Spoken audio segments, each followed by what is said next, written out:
Rose Burpo is a national board certified health and wellness coach with over 5 years of experience in virtual health coaching. Her educational background includes a master's degree in industrial organizational psychology, master's level certifications in health psychology and life coaching. She has experience coaching live via video and phone formats, as well as through asynchronous chat-based formats with both individuals and groups. Her clientele has ranged from the ages of 18 to 80, and just a few of the areas she's focused on include brain health, cognitive coaching, diabetes management, weight loss, sleep optimization, grief, transitional coaching, and organizational skills. She currently works as a full-time health coach and does consulting on the side as well. Last summer, Rose actually presented at the National Wellness Institute's annual Wellness Summit and would love to do more speaking, especially she would love to give a TED Talk, and that is most definitely on her bucket list. Rose, you love a good pun and more interests and hobbies than we definitely have time for on today's conversation, but hopefully we'll dive into a few. But a few to mention already are photography, reading, writing, and rock collecting. What exactly is compassion fatigue? I think referring back to, again, kind of that nursing profession. It was in the 1990s. The term first kind of started showing up in literature and published, journals and things like that. So it was a nurse named Carla Joinson, and she could see in her colleague, right, the impact this was having on the nursing industry. So that exposure to other people's suffering, to other people's traumas, that over time that can start to have an impact on the individual in that caring profession. And so she really saw it from that kind of very much ground level in, on the front lines kind of thing. And so she really identified it in nursing, in that particular profession. And then also in the 90s, Dr. Charles Figley, who is widely renowned for his work in trauma and many other things, I would say maybe popularized the phrase. And he referred to it as the cost of caring. And his definition of it, I think, is really what is most widely known. And that is the compassion fatigue is a state experienced by those helping people or animals in distress, an extreme state of tension or preoccupation with the suffering of those being helped, to the degree that it can actually create a secondary traumatic stress for the helper. So it's almost like that trauma, that stress, those difficult things in a way are contagious, and the helper starts to absorb some of those feelings. That's incredibly interesting. I was trying to see is a bit, sometimes from my experience, you don't realize you're suffering from compassion fatigue for quite some time. It's almost like a fight or flight. Like if the adrenaline is pumping, you're in the moment, you got to get out of there. And next thing, once you do, you realize, oh, I'm absolutely wrecked tired now. Or, you kind of have that come down. I'm wondering, is that the case with compassion fatigue? You're probably so fixated on supporting and giving care to the person you're interacting with. Definitely. Because a lot of these situations, they're important. You are helping people. These people are in distress, or even, I think it's interesting, animals. It was in his definition too. Like anytime you are around anyone or anything that is suffering, it has an impact on you. And burnout and compassion fatigue are often sort of used interchangeably. I think the really key thing to know about the difference there is that burnout is more of a situational / maybe it's actually defined by the World Health Organization as a workplace, like poorly managed workplace stress. So it's a little bit more situational, and you can be like, oh man, if I can just get out of this crazy company or this crazy job, then I can, full speed ahead. So that's burnout. That's a little bit more situational. When it becomes chronic and you're like, it doesn't matter if I leave this job. It doesn't matter if I go to a different company. There's kind of no hope. Like there's no point. I'm not making a difference. I'm not doing anything to make a positive change. So I don't even know what I'm doing here. So that is kind of that transition,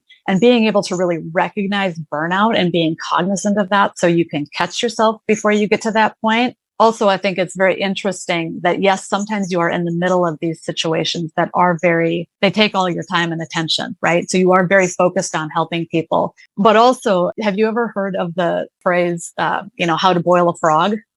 I don't believe so.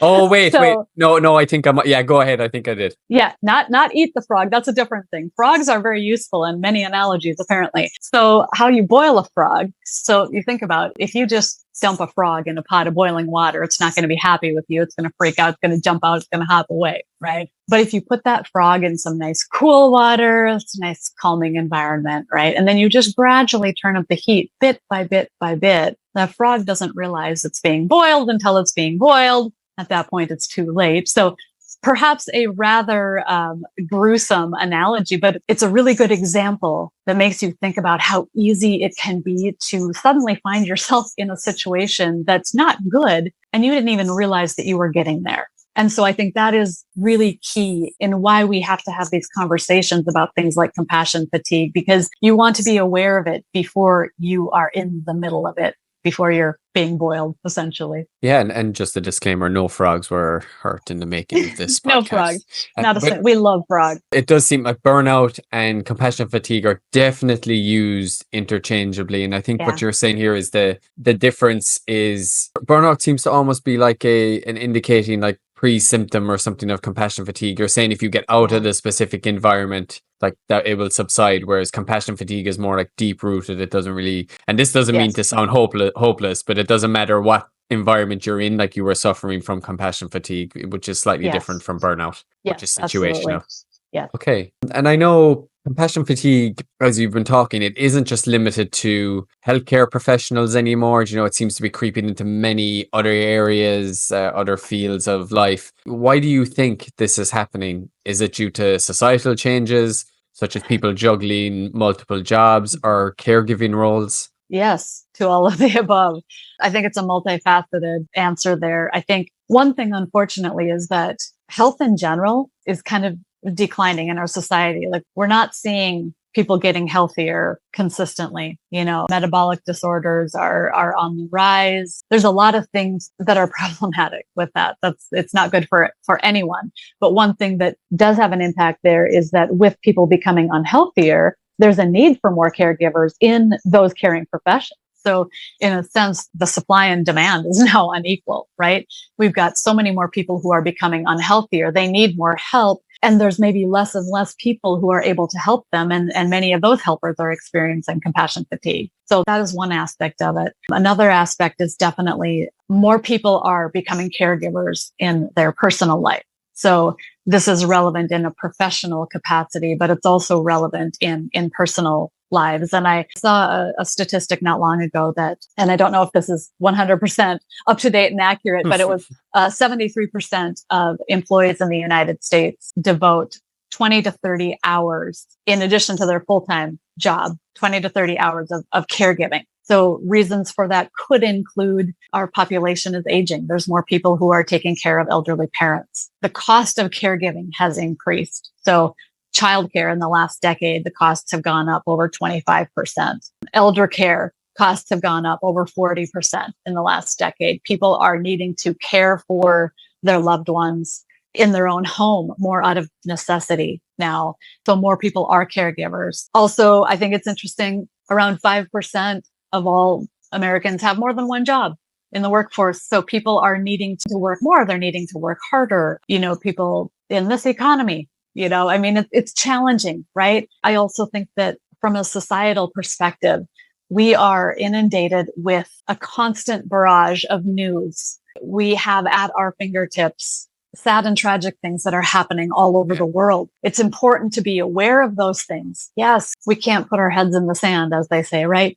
But also we need to consider that, like from that compassion fatigue lens, is this exposure that we have to all of the things that are going on, and even social media and just the constant squabbling and all of that, are we starting to adopt some of those things? If you look at that classic definition of compassion fatigue, right? Are we starting to create that secondary traumatic stress in ourselves because we are so focused on the world? We are so focused on the suffering. We are so focused on the bad things that are happening.